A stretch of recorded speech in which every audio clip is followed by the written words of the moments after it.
एवं भक्तिमति बहनों, अभी हम सब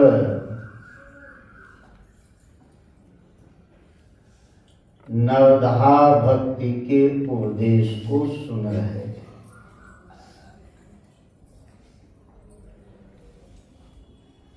गुरुदेव कहने की कृपा किए कि रामचरितमानस से यदि नवधा भक्ति के प्रसंग को निकाल दिया जाए, हटा दिया जाए, तो रामचरितमानस खाली हो जाएगा, छूछ हो जाएगा। इस प्रसंग में सार गर्भित बातें हैं।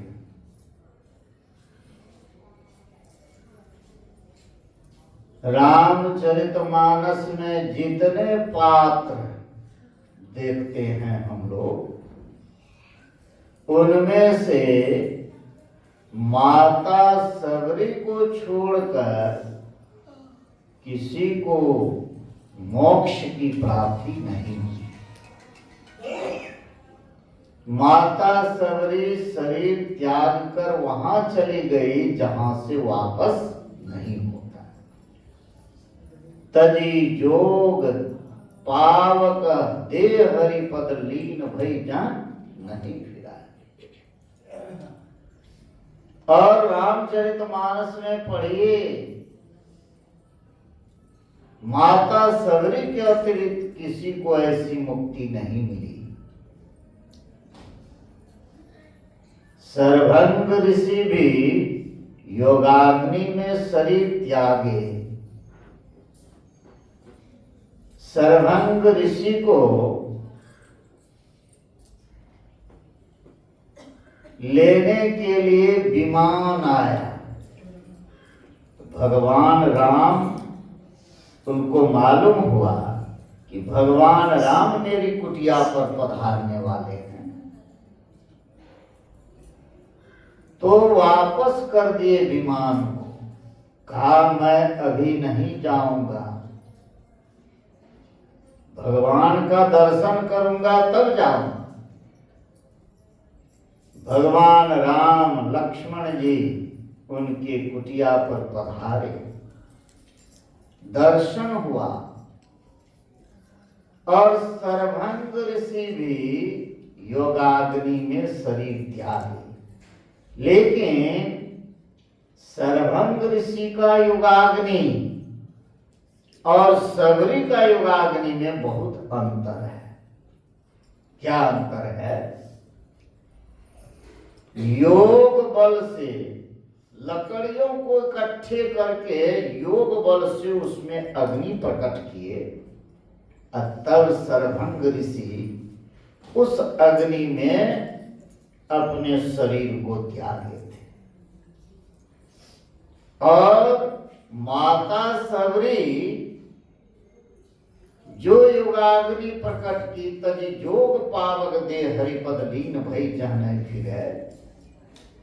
यह योगाग्नि साधना करके प्राप्त की जाती है। इसलिए सबरी को छोड़कर किसी को रामचरितमानस में निर्वाण की प्राप्ति नहीं हुई। भक्ति प्रसंग है।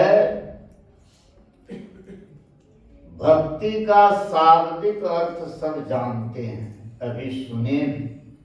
भक्ति का अर्थ सेवा। कागभूषण जी से गरुड़ जी पूछते हैं, कहते हैं हे गरुड़ जी, कागभूषण जी से गरुड़ जी कहते हैं कि मुझे कृपा कर बतलाइए कि भक्ति क्या है, भक्ति किसको कहते हैं। कागभूषण जी कहते हैं, गोस्वामी तुलसीदास जी रामचरितमानस के उत्तरकांड में लिखे, विरति चर्म असी ज्ञान मद लोभ मोह रिपुमारी पार्येषु हरि भगति कहु खगेश विचार। यह है भक्ति। विरति चर्म, विरति कहते हैं वैराग्य। वैराग्य रूपी ढाल चाहिए और ज्ञान रूपी तलवार। वैराग्य रूपी ढाल और ज्ञान रूपी तलवार से लोभ मोह रिपुमार, यह शत्रु है। लोभ मोह है, मद, ये सब शत्रु हैं। जब तक ये शत्रु नष्ट नहीं होंगे तो भक्ति नहीं। इसीलिए कहते हैं विरति चर्म असी ज्ञान मद, लोभ मोह रिपुमारी, मद अहंकार को पाये सो हरि भक्ति। ये सब जब समाप्त हो जाए, जो प्राप्त हुआ, काल भूषुंडी जी कहते हैं हे गुरु जी वही तो भक्ति है। भक्ति है। और भक्ति का शाब्दिक अर्थ सेवा। सेवा किसको कहते हैं? किसी के कमी को पूरा करना। परमात्मा को क्या कमी? कोई कमी है? यह जगत जो देखते हैं परमात्मा उत्पन्न किए हैं। परमात्मा की बड़ी कृपा है। उन्हीं के कृपा से हम लोग इस संसार में हैं। एक श्वास लेते हैं उन्हीं के कृपा से। तब उनकी सेवा कैसे करें, उसकी भक्ति कैसे करें? जन साधारण लोग सोचते हैं चलो फूल बेलपत्र प्रसाद चढ़ा दो, भक्ति है, सेवा, अगरबत्ती दीप दिखा दो। माताएं बहनें तो इसमें आगे हैं। यह भी है भक्ति, लेकिन यह सेवा नहीं। सेवा कौन? ऐसी सेवक सेवा करे जिसका ज्योतिषु आगे धरे। गुरु नानक देव जी महाराज कहे यह है भक्ति, यह सेवा। ऐसी सेवक सेवा करे जिसका ज्योतिषु आगे धरे, इसको कहते हैं भक्ति। इसलिए हम लोग भक्ति करें। हम लोग भजन कर रहे हैं, भक्ति कर रहे हैं, तो भक्ति के भेद को भी जाने हैं। तरीका है भजन करने का भेद। भजन भेद मतलब क्या? भक्ति करने का भेद हम लोगों को जो गुरु महाराज बतलाए हैं। भजन करने का भेद तरीका नवधा भक्ति में भी वही है। दोनों में कोई विभेद नहीं है, कोई अंतर नहीं है। प्रथम भक्ति से चौथी भक्ति तक इसमें मन को लगाना है। चौथी भक्ति तक क्या है? उसमें मन को लगाएंगे, मन को लगाना है। अब पांचवी भक्ति, छठी भक्ति, सातवीं भक्ति इसको करना है। या तीन भक्ति करने का बताए। और आठवीं नौवीं भक्ति क्या है? भक्ति का फल है। भक्ति का फल है। प्रथम भक्ति क्या है? सुन रहे थे हम लोग, प्रथम भगति संतन कर संगा। प्रथम भक्ति है संतों का संग। लेकिन संत कहाँ मिलेंगे? संत को पहचानना भी बड़ा कठिन है। संत को संत ही पहचान सकते हैं। जौहरी ही जान सकता है कि असली द्रव्य है कि नकली है। केवल बाहरी हाव भाव से संत नहीं होते, पहचानना कठिन। वेशभूषा से लोग कहते हैं संत जी सो नहीं, संतों का कोई वेशभूषा नहीं। संत को संत ही पहचान सकते हैं।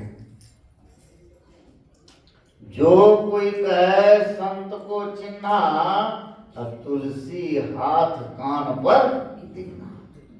कान पर दिखना मतलब कान पकड़ना, अर्थात जो शब्द साधना करते हैं, जिसकी सूरत शब्द में लगी हुई है, वही संत को परख सकते हैं, वही परख सकते हैं, जन साधारण नहीं।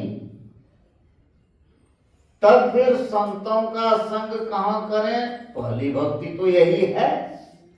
तो संतों का संग कहां? सत्संग में। यहां संतों का संग है।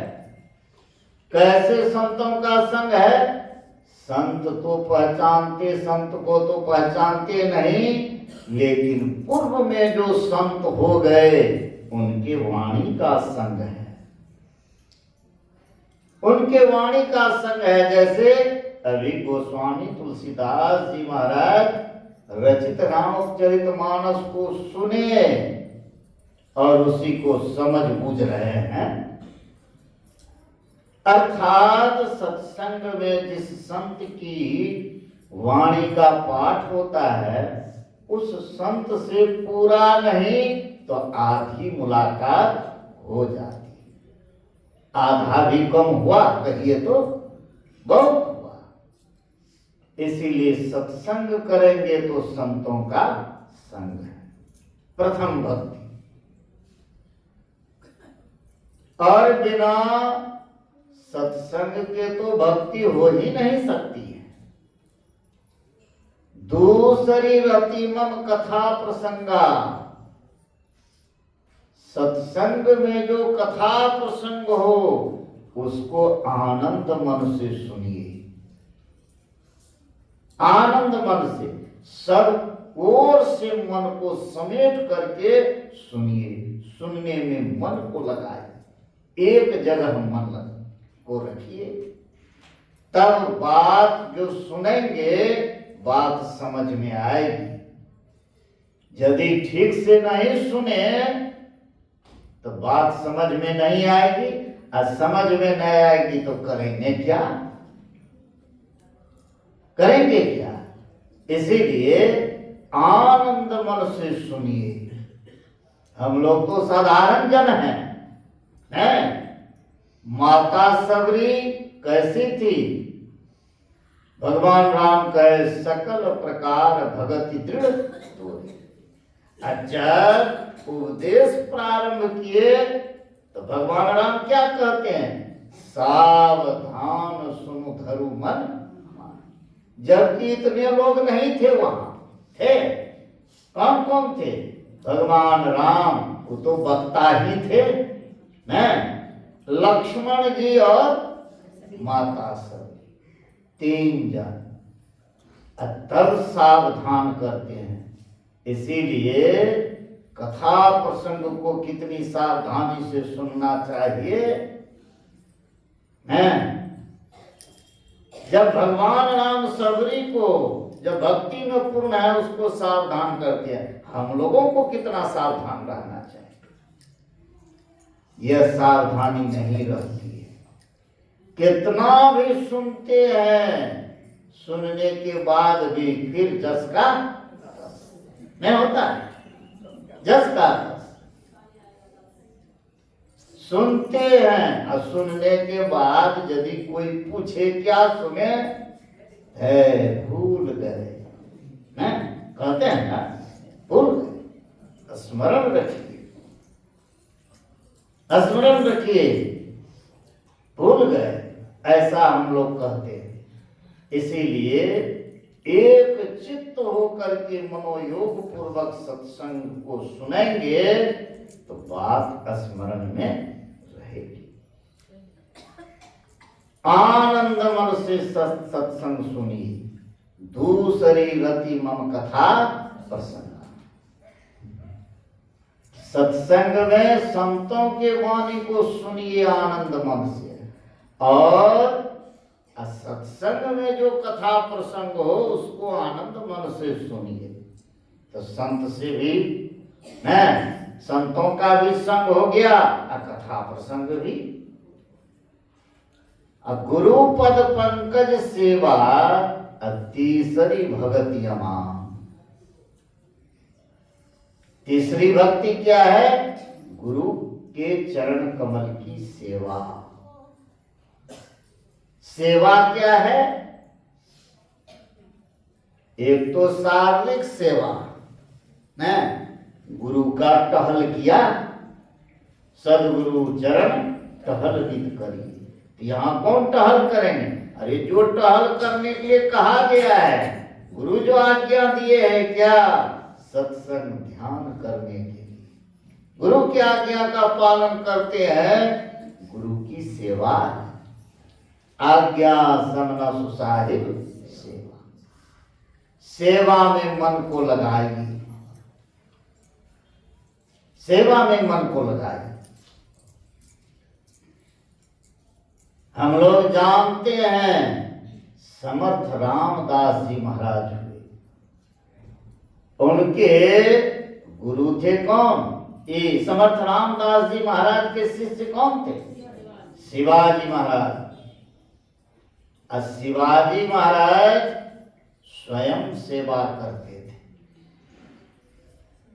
यह नहीं उसको अहंकार था कि मैं राजा हूं, ऐसा नहीं। उनके पास तो बहुत नौकर चाकर थे, सेवक थे, लेकिन गुरु की सेवा स्वयं करते थे, स्वयं करते थे और गुरु पर समर्पित थे। एक बार शिवाजी महाराज कागज में लिख करके समर्थ रामदास जी महाराज के चरणों पर रख दिए। कहा शिवा इसमें क्या है? कहा हुजूर पढ़ा जाए। उसमें लिखा था शिवा समेत शिवा का संपूर्ण राज्य गुरु के चरणों में समर्पित। समर्थ रामदास जी महाराज कहे शिवा तो तुम मेरा शिष्य हो गया, चलो मेरे साथ। कहा गुरुदेव? और यह राज्य भी मेरा है। कहा गुरुदेव आपका ही राज्य है। चल दिए शिवाजी महाराज। तब समर्थ रामदास जी महाराज के शिवा यह राज्य तो मेरा है और मेरी आज्ञा है कि इस राज्य का देख रेख मेरे ओर से तुम करोगे, इस राज्य को चलाओ। और तब क्या किए शिवाजी महाराज? उनका जो ध्वज था हटा करके गुरु का ध्वज लगाए, भगवा ध्वज लगाए। यह राज्य मेरा नहीं है, किनका है? गुरु का। हम लोग रोज कहते हैं, रोज कहते हैं सब कुछ समर्पण कर गुरु की सेवा करनी चाहिए। गुरु सेवा कैसे करें? सब कुछ समर्पण करके। लेकिन कितने समर्पित हैं? सब थर्मामीटर अपने पास है कि नहीं? सब जानते हैं कितने समर्पित हैं। एक छोटा प्रसंग सुनिए। एक व्यक्ति गुरु धारण किए, दीक्षा लिए। जब बहुत दिन हो गया तो मन में हुआ कि गुरुदेव को कभी बुलाए नहीं, अपने यहाँ बुलाए, सेवा करेंगे। तो गुरु से समय लिए, समय पर गुरुदेव आ गए। आए तो यथोचित आदर सत्कार हुआ। उसके बाद गुरुदेव कहते हैं कि चलो थोड़ा टहल फिर भी करें। टहलने के लिए चले। जब टहलने के लिए चले तो शिष्य के मन में हुआ गुरुदेव को किधर ले चले। तो उनका खेत खलिहान जिधर था उधर ही ले गया। और जब अपना खेत के पास गया, खलिहान के पास, तो दिखाने लगा, हुजूर देखते हैं ऐसे गाछ बांस ऐसे घुमा करके ये जितनी जमीन है, घास किनका है जी? हुजूरे का है। किनका है? हुजूर का। इन्हें कहता है कि मेरा। किनका है? हुजूर का है। जो बात भी पूछे सब में यही कहे, सब हुजूरे का है। टहल फिर करके जब आए दरवाजे पर, संभ्रांत परिवार के थे, पहले लोग बखारी मुनहर रखते थे। गुरुदेव भी अपने पिताजी के मुनहर में पहले ध्यान करते थे। मुनहर धान रखने का जो घर होता है, बखारी में कहा क्या कि ये जो बखारी है इसमें क्या है? कहा हुजूर इसमें बासमती धान है। कहा धान किनका है? तो हुजूर का है। सब हुजूर का है। जो कहे सब हुजूर का है।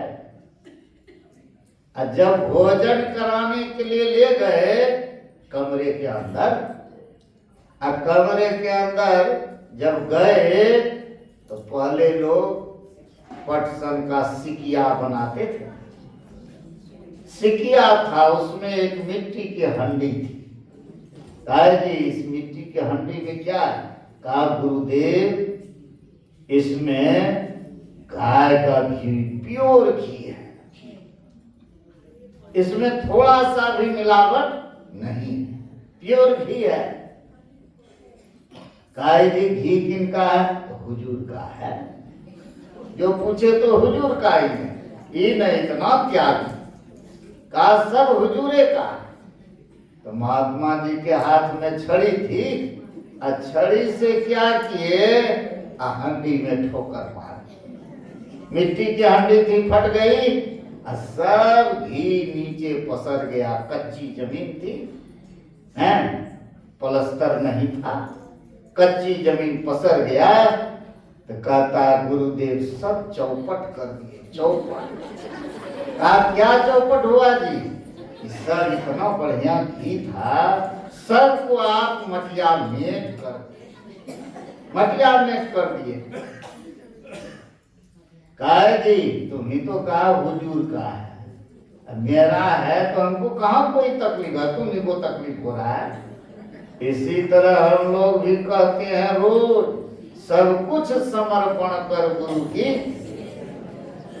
कितना समर्पित हैं, थर्मामीटर अपने पास है। गुरु पद पंकज सेवा तीसरी भगति अमान, मान रहित होकर। चौथी भगति मम गुण गण करे कपट तजी गान। भगवान राम कहते हैं जो मेरा गुणगान करते हैं, गुणगान में स्तुति है, इसीलिए नित्य प्रति प्रेम भक्ति से स्तुति करना चाहिए। उसमें मन लगाए, गुरु सेवा में मन लगाइए, सत्संग में मन लगाइए, कथा प्रसंग में मन लगाइए। तो गुरुदेव कहे चारों जो भक्ति है एक सत्संग करने से हो जाता है। इसीलिए आनंद मन से सत्संग सुनिए, समझिए। और पांचवी भक्ति से करने का है। पांचवी भक्ति क्या है? गुरु से जो मंत्र प्राप्त किए हैं, दृढ़ विश्वास के साथ उस मंत्र का जप कीजिए। जप कीजिए। पांचवी भक्ति है मंत्र जाप मम दृढ़ विश्वासा, पंचम भजन सो वेद प्रकाशा। इसकी चर्चा वेद में भी है? सब धर्मों में जप का महत्व है। जप से तो सिद्धि की प्राप्ति हो जाती, जपात सिद्धि।